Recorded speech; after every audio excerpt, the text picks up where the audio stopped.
So this morning I saw that Matthew Hussey posted a video on this particular subject, and I thought I'd weigh in and share my thoughts on this. And let me just say I have a great deal of respect for him, and he was right on target for what he shared.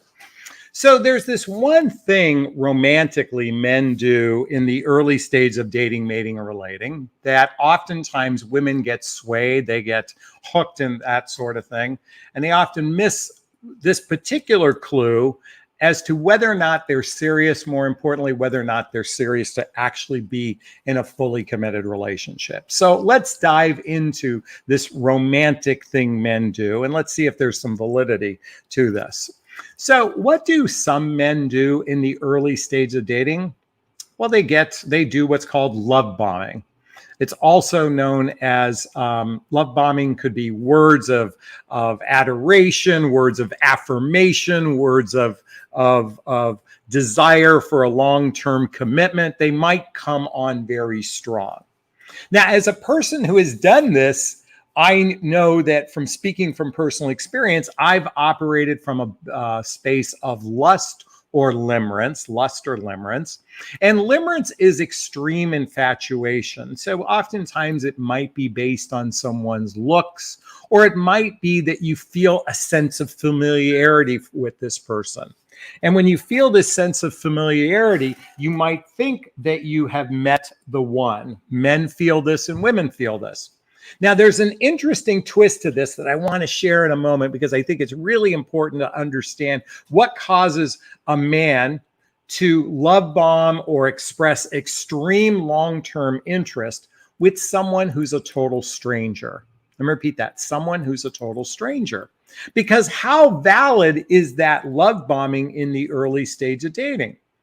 Well, I jokingly say, if this person was so serious, in other words, oh my God, I see a future with us, I see us getting married, I want to take trips with you, is this same person willing to lend you $10,000 if you're in need on the second date? Probably not. So how can they profess some future with you if they're not even willing to give you a $10,000 loan? And I'm saying this a bit tongue in cheek, but let's really think about this.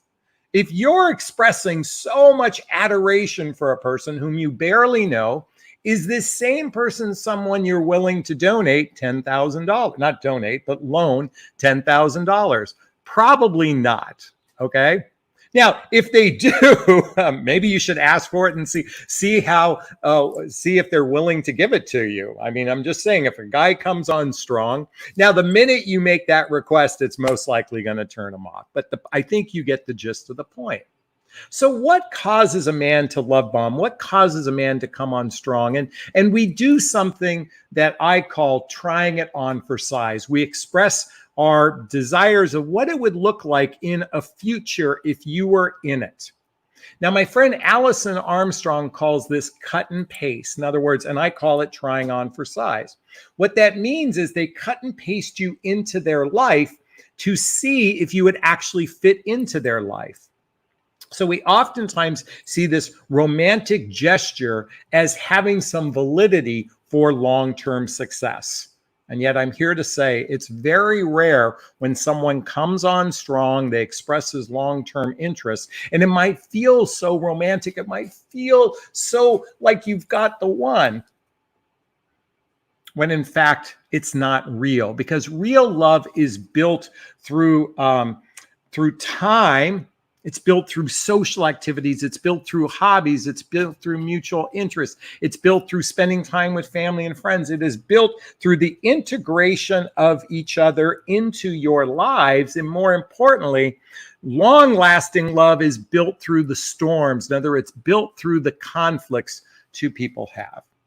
So why would this happen? I think in the age demographic we're dealing with today, men who are in midlife, which is after baby making years and before retirement, we have a significant percentage of wounded human beings, And these wounds begin to surface at around midlife, more so than the demographic. That's why, Matthew speaks to a 20 and 30-year-old demographic. I speak to the 40, 50, 60, and even 70-year-old demographic, most likely have gone through divorce, because divorce causes an unraveling of the tapestry of one's old life. And many people haven't healed from that experience. Or worse, they've had a significant relationship after a divorce and they haven't healed from that experience. Or worse, they've had multiple experiences in the dating realm that causes them to go from one person to the next to the next. And this is true of women, men and women alike. So this has an emotional effect on our well-being.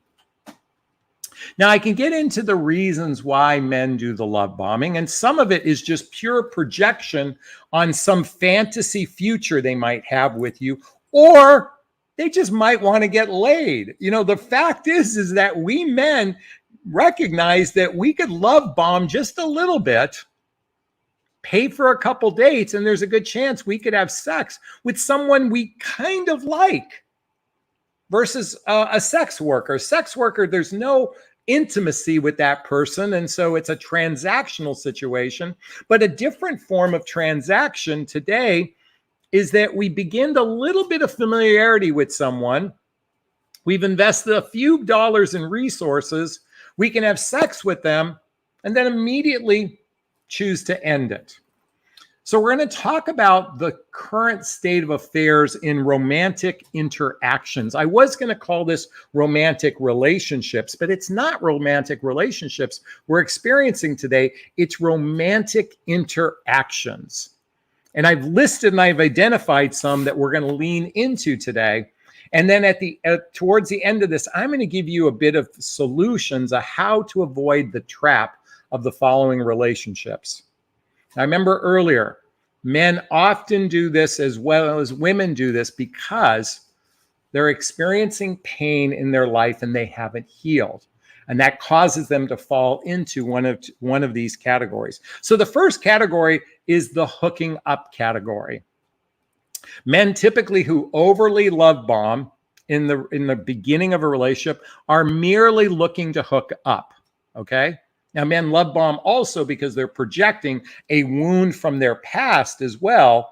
But for the most part, they're looking for a hookup. They're looking for a one-night stand. And interestingly enough, there's a significant percentage of women who will acquiesce to this. I can tell you after my divorce, I couldn't believe how, by the way, I'm a guy. I push sex if I can. I'm not saying I'm proud of that. I've just done that. And probably 1 in 3 women will say yes. It used to be 1 out of 100 women used to say yes to sex. These days, or at least it was when I was going through divorce, it was 1 out of 3 that were willing to have sex with someone they barely knew. So hooking up might be one of the primary romantic encounters we're experiencing today. Number 2 is friends with benefits. Friends with benefits. These are the people who are friendly with each other, agree to have sex with one another. They might actually have genuine care for the other person, but they absolutely, one or both people, have no interest with exploring a serious, significant relationship with the other person. That's the friends with benefits dynamics. Number 3, and this is probably the most predominant, well, number 3 and number 4 are probably the most predominant romantic interactions we see today. And the first one I was about to share with you is situationships. Situationships. A significant percentage of people enter the first 3 to 4 months of a romantic encounter in what's known as a situationship. These are undefined interactions. There might be care, but they typically lack integrity. I repeat that, they lack integrity. What I mean to say is they are avoidant of labeling the relationship. They're avoidant of agreeing to monogamy and exclusivity. They're avoiding of it because in reality, they don't see you as a long-term partner. Situationships are oftentimes those dynamics where they might have genuine care for you, but they don't see you as a long-term partner, and yet they love the benefits of occasional companionship, occasional sex, occasional connection. Does this seem true for any of you? If it is, please let me know in the comments. Now, the fourth one I'm about to share of these romantic type interactions are the casual relationships. These are the casual relationships. These are relationships where there's agreed monogamy, agreed exclusivity, but no talk of any future and no talk of any commitment after the 3 to 4 month mark.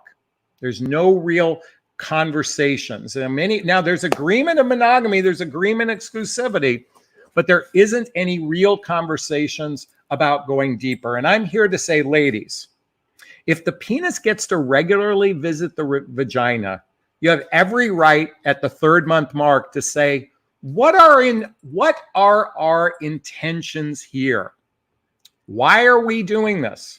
Now, be careful of doing the where's this relationship going? Because you have to identify where it's going for yourself first. It's not the man's responsibility to tell you where it's going.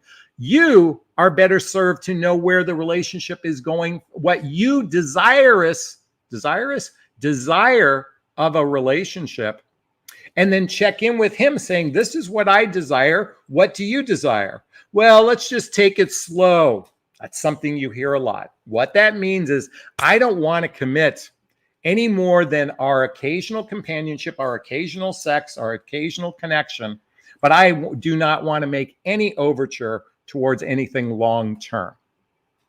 That's what men say, take it slow. When men say, let's not put labels on it, just the same thing.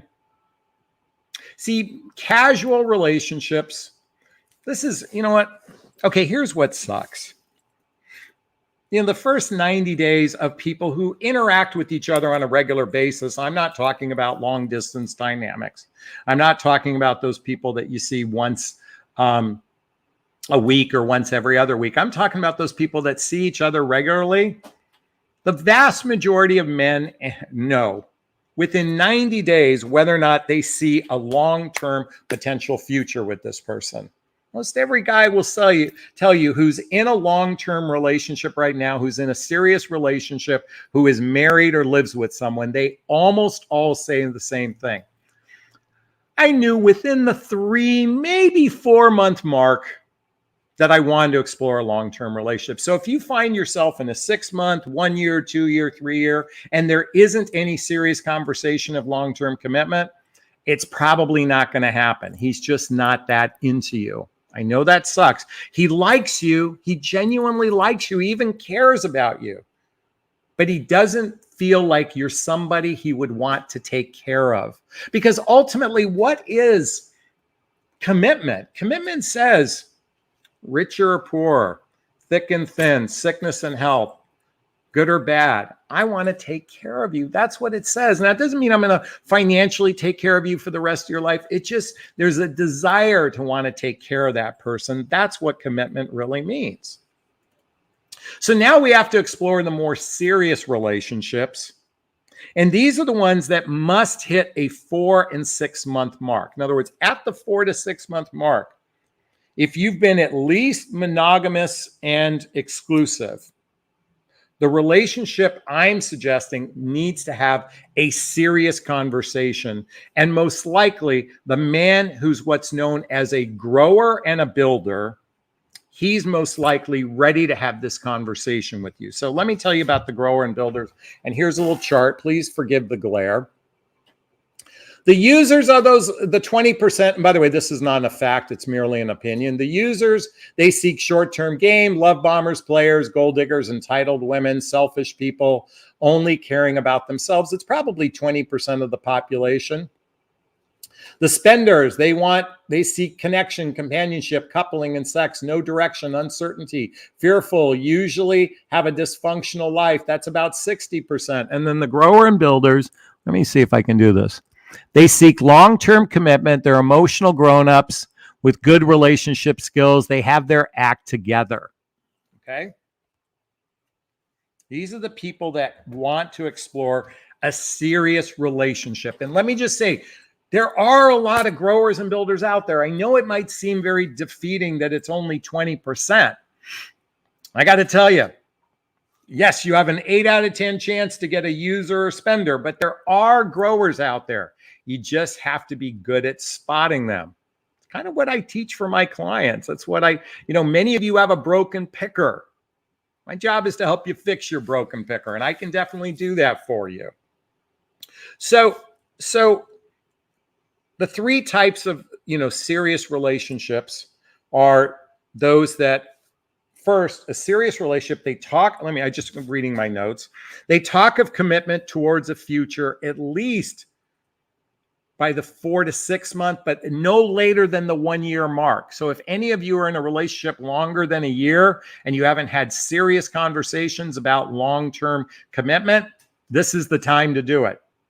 Number two, you integrate your lives together. And this should be happening by the 3rd or 4th month mark, give or take, no later than the 6th month. There's an integration. You're meeting friends, you're meeting family, you're meeting their children, all of these things you're maybe going to a company party. Maybe they're inviting you to a Thanksgiving dinner, that sort of thing. You're going to a wedding with your partner. These are the integration of each other's lives. And there's mutual investment of effort. There's a sense of teamwork in your relationship. And it could be as simple as saying, hey, sweetheart, can you take me to the airport? I've got a trip to go on. There's a mutual effort of integration. That's the serious relationships that are not either. And then the other two are living together or marriage. And living together, I think it's important to differentiate between moving into someone's home or moving into a completely separate residency where you're both on the lease. That's a pretty significant commitment versus moving in with someone's home or they're moving into your home. While that's an important step, there's a bigger step when you choose to be on the lease together. There's a piece of paper that says we're going to make effort towards this relationship, and most leases are 1 year or longer. So, what's the purpose of knowing all of this? Folks, I'm here to say, be careful of those early stages of infatuation. It could be a projection. It could be a projection of their wound, or it could just be that they're looking for a short-term experience. Relationships that go the test of time are the ones where they're actually growing together, where they're building a relationship. By the way, whether you like it or not, there's a you, there's a me, and then there's a we. That's an intersect of the two, okay? The we, it's an intersect of the two. It's not the engulfment of one and it's not the engulfment of the other. There's an intersect. You remain in your sovereignty in your own world, and there's an intersect that requires its own nurturing to build a relationship. I've been reading a book lately I want to talk about today really quickly, is Sacred Relationships, The Practice of Intimate Erotic Love. This is a book I haven't talked about before. There's a link to get a copy of all the books I recommend. Why I'm recommending this book today is when you understand the mechanics to a healthy, happy relationship, you're better prepared to work on building intimacy with one another. See, what's sadly missing in most early stages of dating, it's all predicated on entertainment and not predicated on the building of intimacy. And I don't mean penis and vagina intimacy. I'm talking about a heart-centered level of intimacy. And if anyone tells you men can't talk about their emotions, that's garbage. Men have a capacity to speak on an emotional level. They may not be desirous of it, but they have a capacity to be vulnerable, authentic, and transparent. And I know while men have been shunned to do so, believe me, we have men gushing their emotions out. Now, some of those men don't know how to regulate their emotions, but believe me, it's asinine to believe that men who are grower and builders absolutely have a capacity to do that. Now, why do you might feel frustrated you can't find a grower and builder? Well, here's the thing, ladies, you reject a lot of men because they are not your type. You reject a lot of men because they're not the height you desire. You reject a lot of men because they're not financially more successful than you. You reject men because they're losing their hair. You reject men because they have a dad bod. I've got a dad bod, by the way. Why I'm saying this is, we hyper focus on looks and not enough about character. in the dating practice. So we're this here in the United States in particular, we're so hyper focused on looks, and men are guilty of this as well, that we don't actually invest time in those people that may not be our type, but they're certainly people of good character.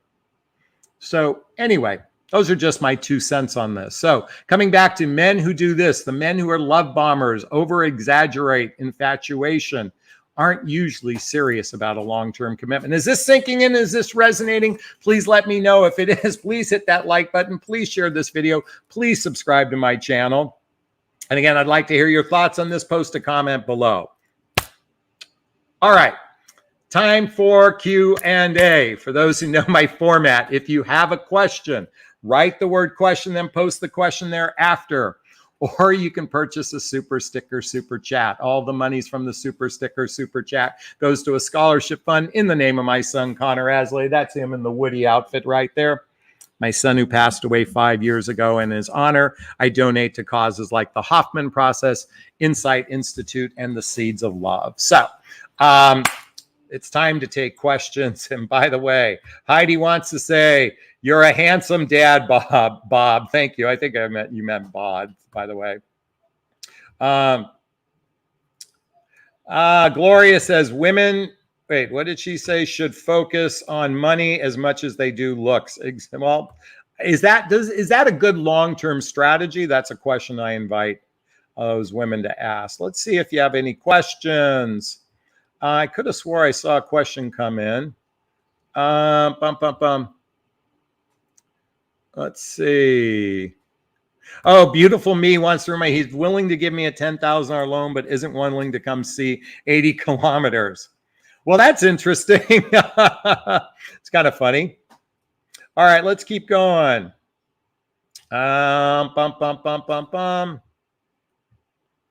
Let's see. Melissa said, I broke up with my 1.3-year relationship a few months ago. Today we had our first date since the break. Today we had our first date since the break. Everything was perfect and he wanted us to have sex, but I wouldn't recommit. I said goodbye. Well, thanks for sharing that. Nettie has a question. Will he come back around? Oh, I don't know if that's a real question. Here's a judgment by S. Moochers and losers are 80% of the population, especially older men. Then we can equally say women are moochers and losers. If you say this narrative, then you have to say the corresponding of the opposite sex. Now, I don't believe that's true. I believe there are deeply wounded people who are thirsty for connection, and their way of going about it is an unhealthy way, whether they are a man or a woman. And just let me remind every one of you ladies, if you accept bad behavior from a man, there is a wound inside of you that needs to be healed. So if you've experienced men that have been what she calls moochers and losers, why were you attracted to that person? Just an invitation of thought for a moment. Heidi says, don't you think there's more women grower and builders? Now, great question. I think women have a propensity to desire commitment more so than men. I do believe that. Men have a desire to spread their seed. Women desire commitment. However, this doesn't mean just because a woman desires commitment means that she's any better at being in a relationship than a man. Let me explain what I'm talking about. I think the emotional maturity level, this is not a fact and opinion. I think roughly 20% of the population, men and women alike, have clinical emotional health issues, okay? Now, while I say here 20% are emotionally healthy and have good relationship skills, I'm probably being ridiculously generous when I say 20%, because the vast majority of human beings are dysfunctional, women as well as men. Now, here's the thing. Women can be just as arrogant. Every human being believes they're actually the exception and not the rule. Most every human being believes they're the unicorn, that they're not, that they have great relationship skills. I can tell you, I know some smart, strong, confident, successful women who have terrible relationship skills, and they on the outside appear to be healthy. I think most humans are bad at relationships, women alike. So yes, women might be desirous of commitment more so than men. Okay, but a grower builder, as I said in my original narrative, they are emotionally grown up with good relationship skills, as well as they have their act together. So thank you, Heidi, for that one. I appreciate it.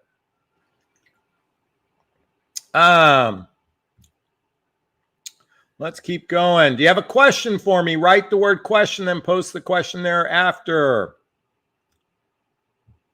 Oh, here we go. Jono.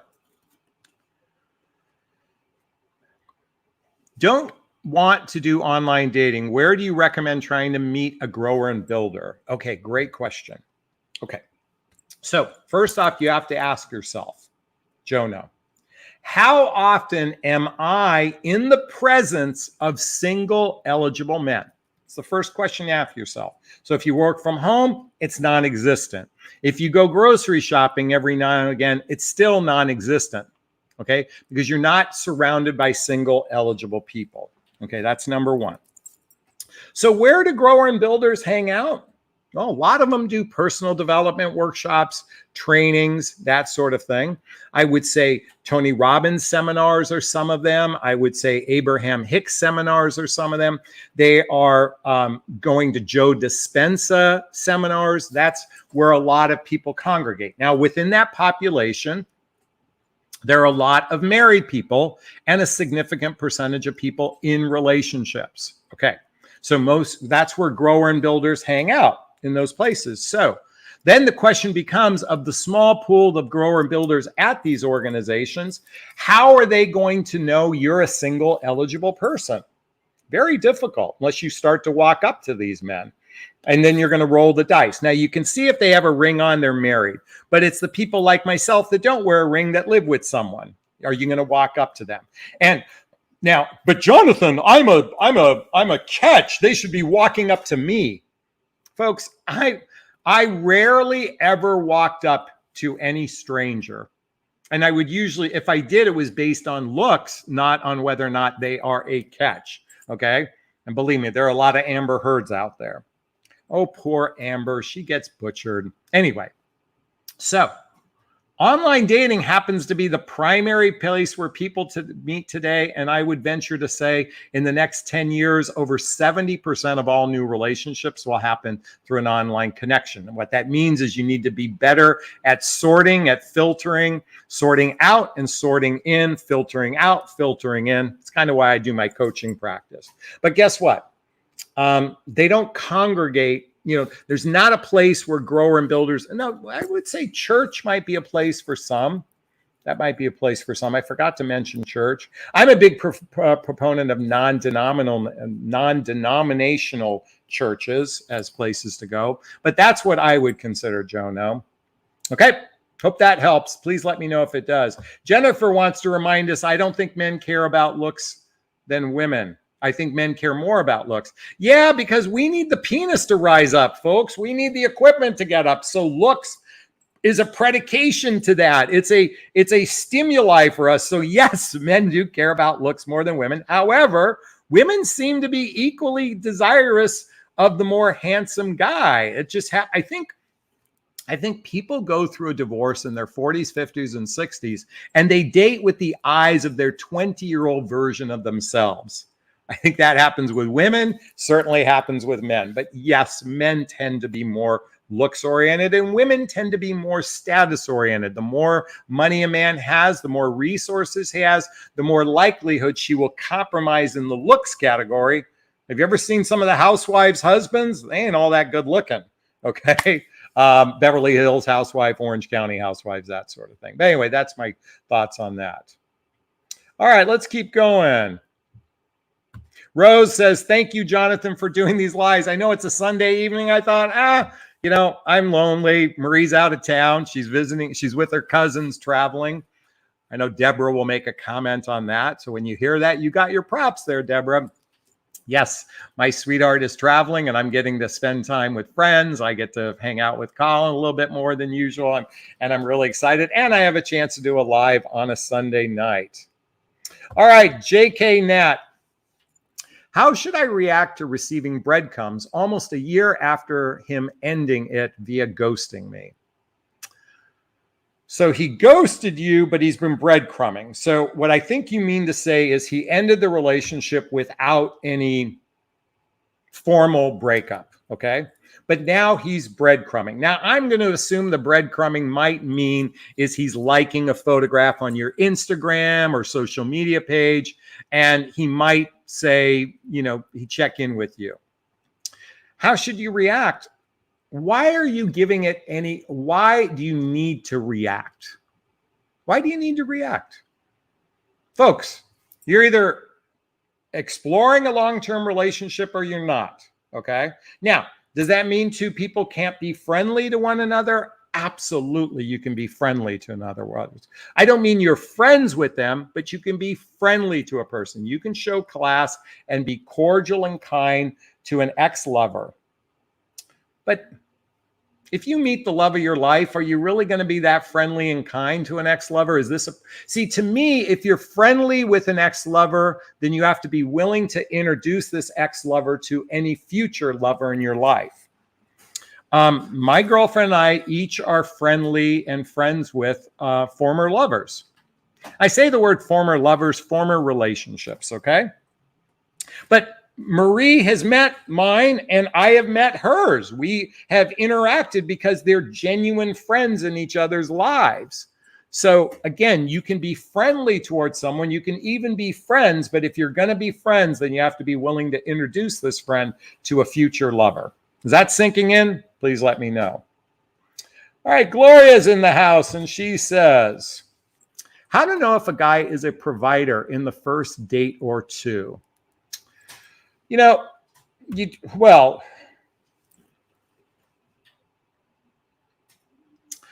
I want you to think about it this way. 80% of the population in the United States lives paycheck to paycheck, number one. 80% makes less than 6 figures, okay? It takes about it takes close to 6 figures to support one person, let alone 2. I'm exaggerating there, but it takes a lot of money to support someone.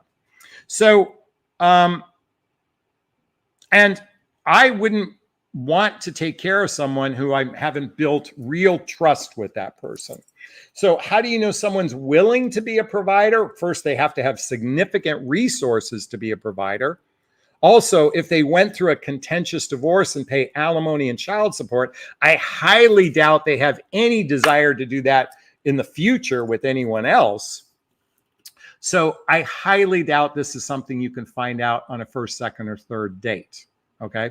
What you can do is get a sense of his lifestyle, what he does for a living. By the way, you can Google what someone does for a living and see what kind of income that person makes. You can find out if they're paying alimony or child support relatively soon, you know, in the dating process. I would say before trust is built, I wouldn't be physically intimate with someone, and you might want to ask those deeper questions by the time you decide to have sex. Okay, Gloria? Hope that helps. DW says, I've dropped all those superficials and they're still the wrong guy. Well, hey, how do you make an omelet? You got to break some eggs. Listen, I want to give Ireland some props here let's give her some props. Thank you for the $9.99 super sticker. We're really grateful. How do we amp up our self-esteem for future healthy relationships? Well, I'm going to do a little bit of a bragging. Check out my book called What the Heck is Self-Love Anyway? A Journey of Personal Development, Self-Help, and Spiritual Work. The link below. Listen, I make a couple dollars off this book. I only promote it because here's the thing I want you to look at, Ireland, is at the back of the book at page 167 is the recommended readings, teachings, studies, teachers' workshops that I recommend. And there's 2 pages worth of this. I started with the book, You Can Heal Your Life. Then I read Creative Visualization by Shakti Gawani, the movie The Secret, the movie What the Bleep, Return to Love by Marianne Williamson, The 4 Agreements, Unleash the Power by Tony Robbins, The Untethered Soul by Michael Singer, anything by Wayne Dyer, Abraham Hicks, The Mankind Project, Reverend Michael Beckwith, the Hoffman Process, Insight Institute, and I even did the Course in Miracles. These are all great places to work on your emotional well-being along. And by the way, schedule a discovery call with me. I can help you with that as well. I do that for clients. So I definitely would recommend scheduling that. So thank you, Ireland, for the $9.99 super sticker. All right, let's come back to S. Dot says you can't fix people. That's right. Star of Life wants to know how to get out of a situationship. Make a request to define the relationship, to assess monogamy and exclusivity. And if you've been in this situationship for a while, make a request for some sort of identification of the title of your relationship. If they avoid it, then you end it. That's my invitation for you anyway. All right. Thanks so much for that. One of our Facebook member groups says, I agree. Most men enter a situationship, but the woman is unaware of it. Exactly. See, a lot of guys will say, I want a relationship. Okay. What does that actually mean? Because a situationship is a relationship. Hooking up is a relationship. Friends with benefits is a relationship. These are all forms of romantic encounters. What is his definition of relationship? What is his definition of commitment? How will he know he wants to commit to someone? These are some of the questions you might want to ask before the penis gets to go inside the vagina. Anyways, that's just my 2 cents on that. Crouching Tiger, Hidden Rook. Cute picture. Probably vetted a sexy Sicilian. After the 7th date, we had sex, kept bonding, seeing each other 3 or 4 days a week, having a blast. He confessed he's married. Oh. You know, I wonder if sex the first night should be at his home. It just popped in my head. Maybe every single time you have sex, the first time you ever have sex with a man is in his home, to see if there's any remnants of some other woman in his life. So I'm sorry this happened, Crouching Tiger, Hidden Rook. That really sucks. Hey, Renee just pointed this out. Saw you on Destiny's stream. You seem like a really cool dude. I really like your content, even though I'm not in your target demographic. I'm a 20-year-old male. Renee Thiemann, let me just say something. You are my demographic. So tell all your friends to come to my channel. I'm going to be doing more content for the 20 and 30-year-old demographic, both men and women alike. So yes, come to my content. I was just saying this to a dear friend of mine today. I really need to be coaching 30-year-old people. Why? Because you've got 60 years of life in you. Sadly, a lot of my clients that are 60s or 70s are so rigid in their thinking that they're not willing to do the work to actually attract a healthy, happy relationship. I'm being blunt here, folks. I know some of you are in my age demographic, but I will tell you, a lot of you guys are stubborn. How do I know this? Because I'm stubborn. I know stubbornness. And I know how hard it is to do the work the older we get. So Renee, yes, please follow my channel. Please tell your friends. In fact, I just wrote, by the way, folks, I think I'll post the video I did with Destiny and I. This is a young man who's a millennial. He's a gamer. I posted it in my community page. It was an interesting conversation we had about the state of the union of relationships for millennials as well as those in midlife. And we had a very interesting conversation. So go to my community page. Scroll, it's posted there. It was a very interesting 1.5 hour long conversation. So Renee, I'm really happy you're here. Thanks so much. Renee, Heidi says, do you think men change their relationship categories? Yes, I do believe people can grow from spenders. So spenders can become users. Users can become spenders. Spenders can become grower builders. Builders can turn into spenders or users. So it goes in each category. I do believe spenders can grow out of it when they've healed the wound that causes them to be non-committal. That's what I believe anyway. I want to give props to Julian. I'll answer your question in just a moment. Here, let me go find this one. Bear with me, everyone. Juliana, rules on dating, getting to know a man who dated someone you had a business relationship with. I told him I wasn't interested since I worked with his ex-girlfriend once. Thoughts? Well, there's an old saying, you don't poop where you eat. You don't poop where you eat. I think that yet, let's think about this. Does anyone remember the show Mad Men? Right about the so I want you to, let's go back in time for a moment. We'll go to Mad Men in a second. Let's go back in time to cave people days. During cave people days, basically they were tribes of roughly, how many people in a tribe? 20 or 30 people? You mated within your tribe. And this lasted for tens and tens of thousands of years. And then when we started to get into a little bit larger communities, you still mated within your immediate connections. That's who mated with one another.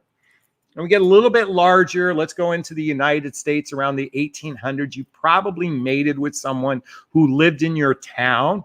And that kind of progressed into about the 1900s.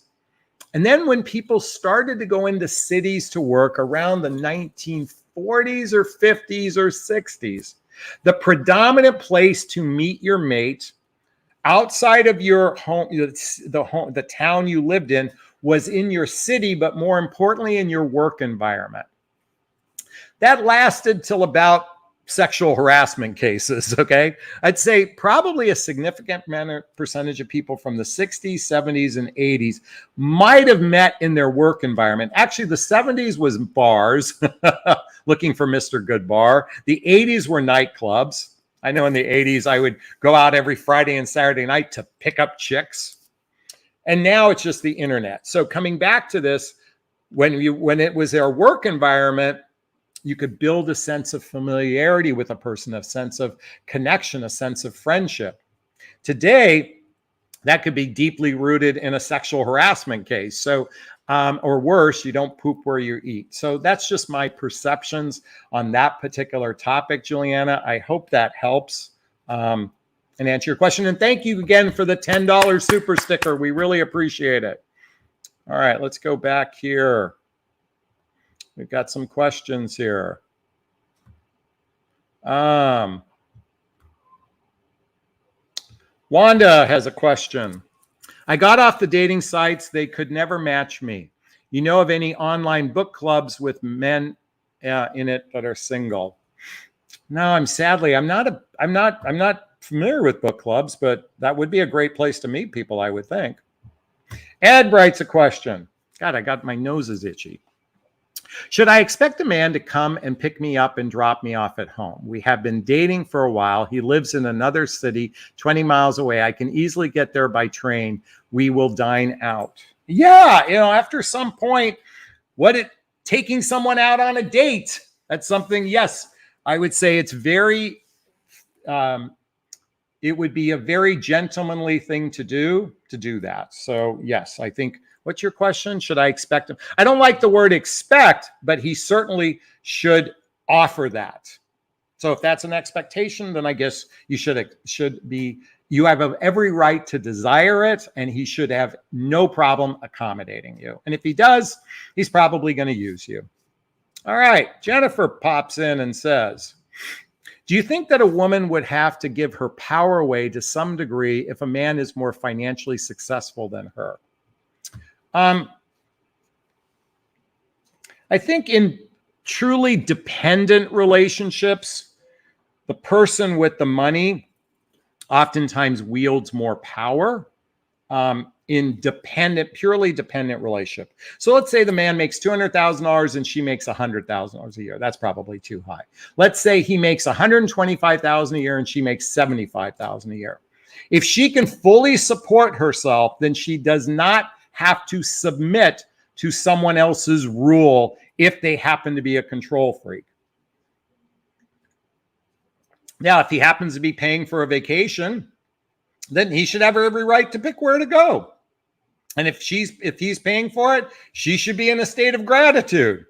So, but I don't believe you have to give giving your power away really means is not only is the relationship on his terms, but you giving your power away is when your whole happiness is predicated on him loving you.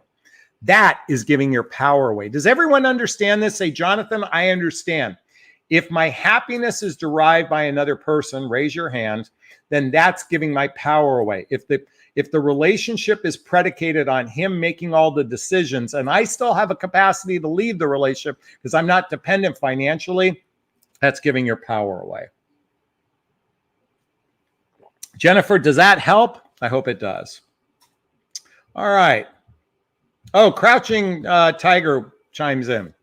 I spoke my mind, then cut it off. He was so apologetic and sincere. I've slowly developed into a casual dating because how well we got along.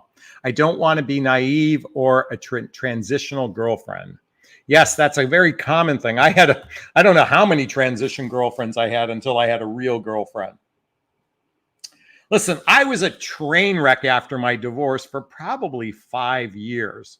Let's see, 2000. Yeah, 5-6 years. I was a train wreck. I didn't intentionally use women. I was just such a mess. And women, you guys are beautiful creatures. You guys will be so accepting of a guy who's a train wreck and so loving because you see potential. I actually ran into my first girlfriend after my divorce. My first girl, I'll answer Michelle's question in a second. My first girlfriend after divorce, and she said, Jonathan, by the way, we're still Facebook friends, and she's married now. She goes, I always saw you with the eyes of potential. I could see that you had potential. I'll share that story another time, but I dated you with eyes of potential. I knew you'd be a good guy someday, not while I was dating you. I knew it in advance, but I went against she didn't go against her better judgment. She knew that it wasn't going to work long term, but she still went at it. We went at it anyway. And so we're still very friendly to one another, at least on Facebook anyway. All right, let me jump into Michelle's question. How do you tell a narcissist from a good guy? My ex was super charming on paper and looks like a winner. The reality is he had unbelievable narcissistic tendencies. First off, I'm not a fan of diagnosing someone unless it's a professional that diagnosed them. And I don't mean you spoke to somebody, shared all your thoughts. I think an individual needs to be diagnosed first. With that said, I suspect he was self-centric. Charming people oftentimes are that way, people who are incredibly charming, but that has no bearing on whether or not they are going to have self-centric behaviors. Now, with that said, most humans have self-centric behaviors. Most humans are a bit narcissistic. By the way, when you read the chart of narcissism, I check a bunch of boxes. I'm a Leo. The world revolves around me. I like a lot of adoration. I feed off of it. So I must have some supply or whatever. But I'm also empathetic. I know how to apologize when I've done wrong. So it doesn't make me a true narcissist. But I'm owning that I have tendencies in this area. How do you spot them in the beginning? Relationships are a journey. The important part of the journey is the individual healing you do for yourself. So I suspect that in these particular cases, you're really, the benefit of meeting that person is you get a chance to work on your own stuff. That's the real benefit of meeting and being with that person, is you get to work on your own stuff. So that's just my 2 cents on that anyway. So I hope that helps, and I hope you get to work on your own stuff. All right. Sharon wants to say you're so wise, Jonathan. Thank you for being a member as well. I appreciate that. See that little dollar sign by her name? That means she's a member of our group. By the way, you can join our membership here as well. Jennifer says, greatly appreciate this live. We are grateful to you. Oh, thank you so much. Let's keep going. If you have a question, write the word question and post the question thereafter. JK Nat says, question, he keeps texting, how are you, every 2 weeks or so. Again, are you exploring a relationship or is he just a friendly person in your life? Yes, men do that. You know, why do men do that? Because I think most men think women are stupid. And by the way, you prove them right so often. Now, the reason why you're stupid is because we stupidly want to be wanted. I say stupidly want to be wanted. Our little kid is so desirous of being wanted that our adult brain completely shuts off. And that little kid inside of us that desires to want to be wanted feels like a crumb is better than nothing. And men recognize this. You ladies, you guys are so susceptible to crumbs. Don't let men let them fucking get away with it. Don't. Is this sinking in? Don't let them get away with it. Be more in your self-esteem, your self-confidence, your self-respect. Don't allow yourself to be tempted by it. It's the devil tempting you.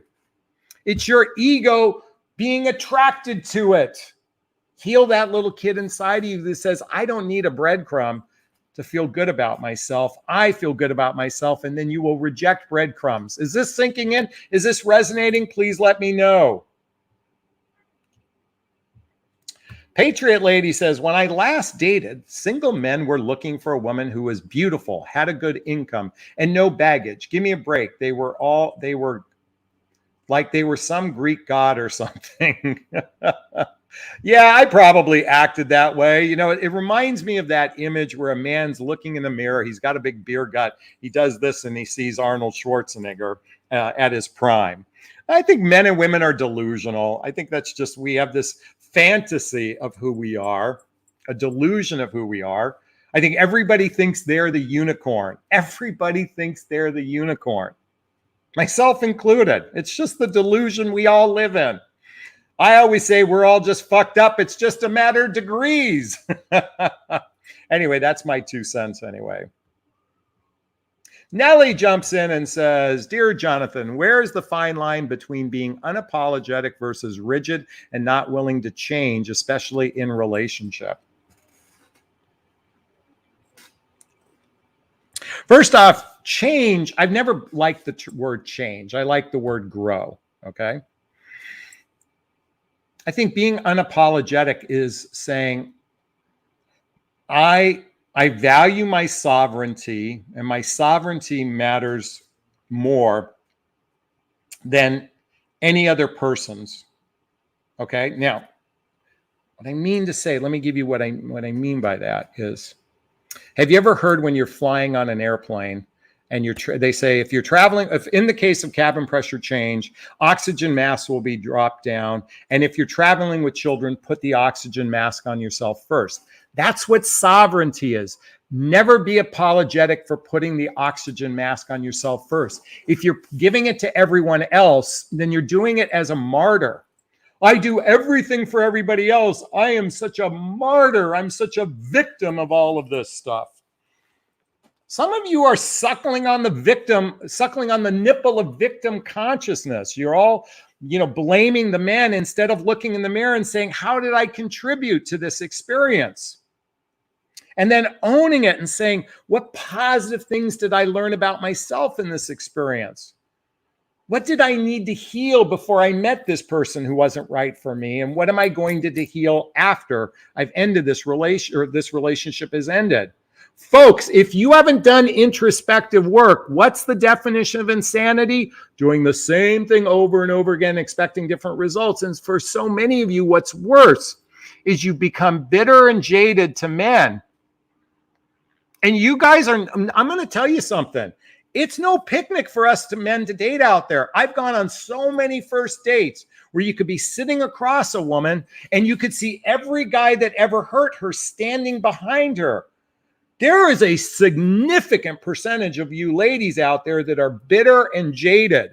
Okay. And some of you that have become so fucking righteously entitled that you are no picnic either. Now, let me just say the counterpoint. There are a lot of effed up men out there, dysfunctional men out there. It is a mess for both parties. This is why I help women attract those grower and builders by understanding how to attract that person by first having a better picker in your life. Okay, I'm done.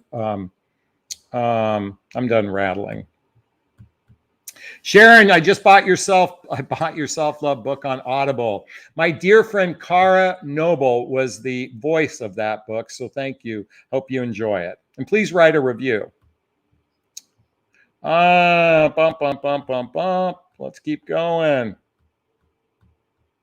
Okay, Jono says,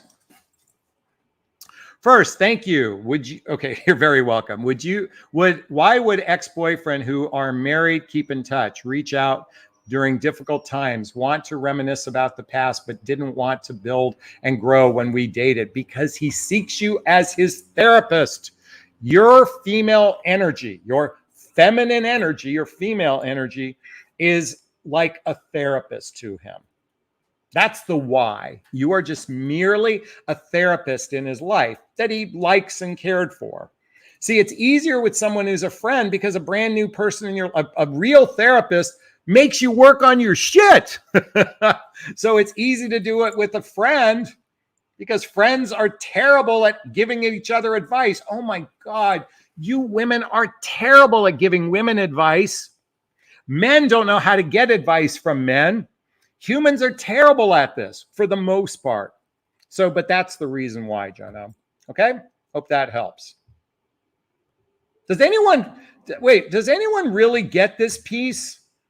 We men use you as therapists and you guys allow it because it feels like intimacy. He's being vulnerable. He's being authentic. He's being transparent, but he has no capacity to commit, but that's okay. Because he's being vulnerable, authentic, and transparent.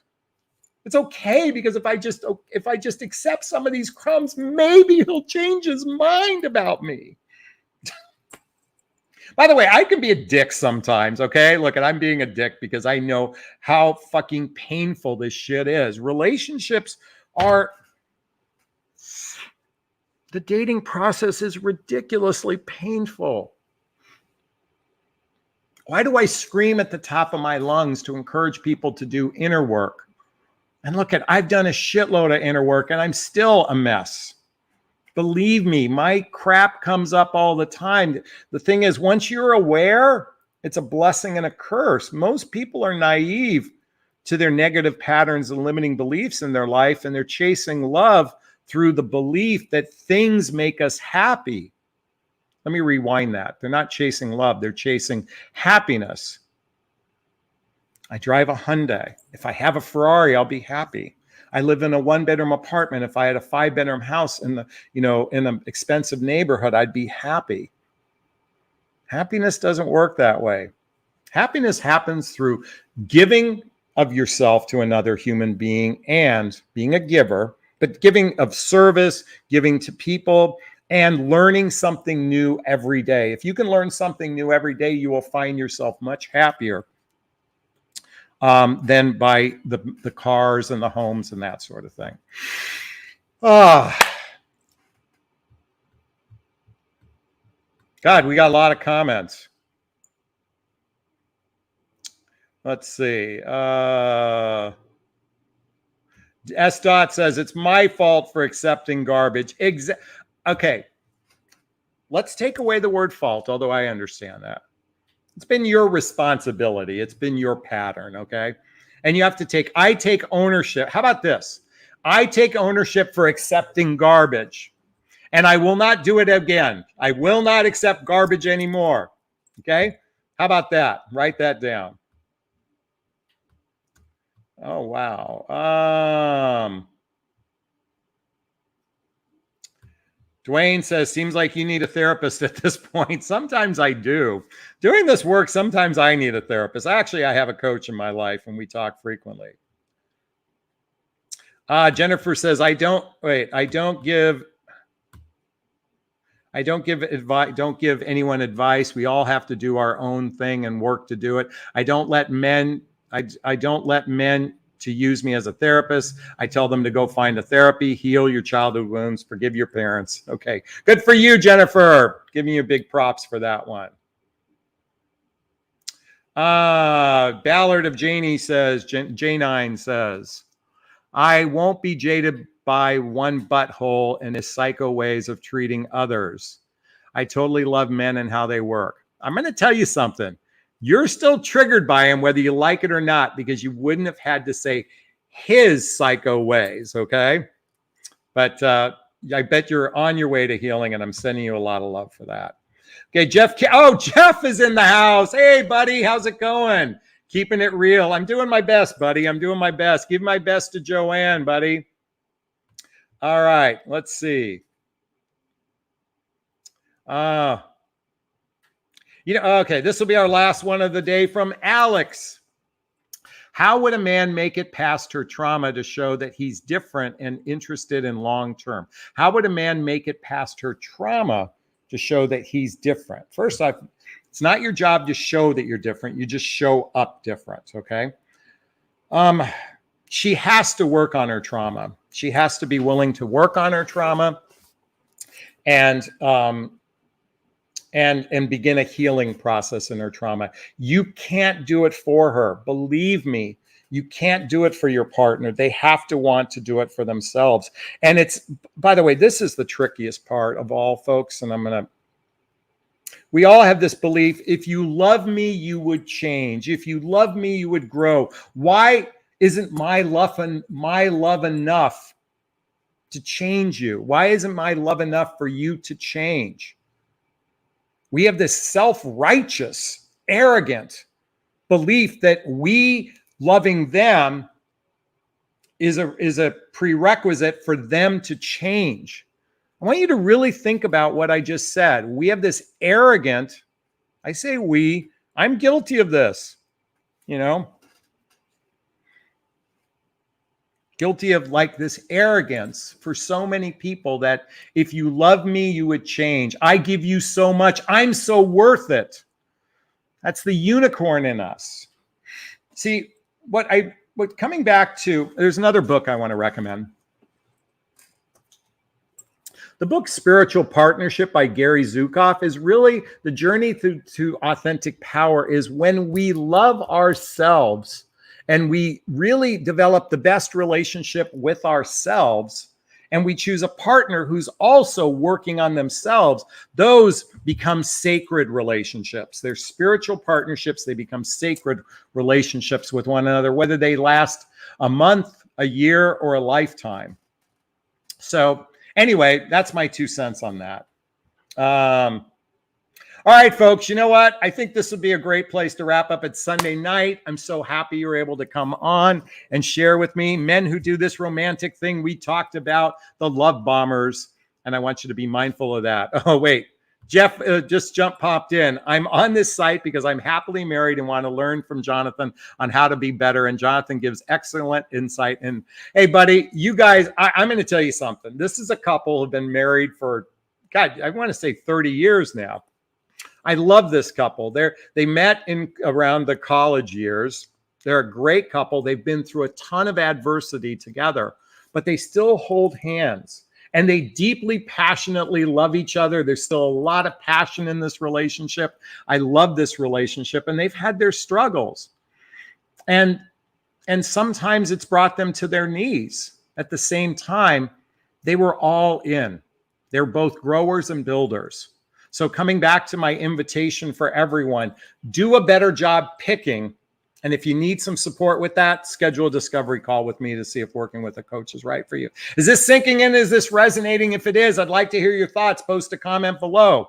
If it did, please hit that like button. Please share this video. Please subscribe to my channel. Hit that bell and notification. And then check out all the links to a discovery call with me, to follow me on Instagram, and all my groups and things like that. All right, I'm going to wrap up this video as I always do. First off, giving myself a big, gigantic Jonathan Barrigo self-love. I'm going to reach into the camera, excuse the armpit stains, and give you a hug of love. I'm going to ask you to turn to someone, a pet, a teddy bear, a pillow, and give it or them a hug of love, because hugs are a great source of love. And let's face it, we could all use more love in our lives. I want to thank Marlene and Jano and Cy and J-Nat and Maury and Ballard of Janie and Jeff and Lori and Escar and Estot and Julian and Jennifer and Alex and Miss Hamilton and Dwayne and everybody who was on tonight. Be well. Love you. Bye now.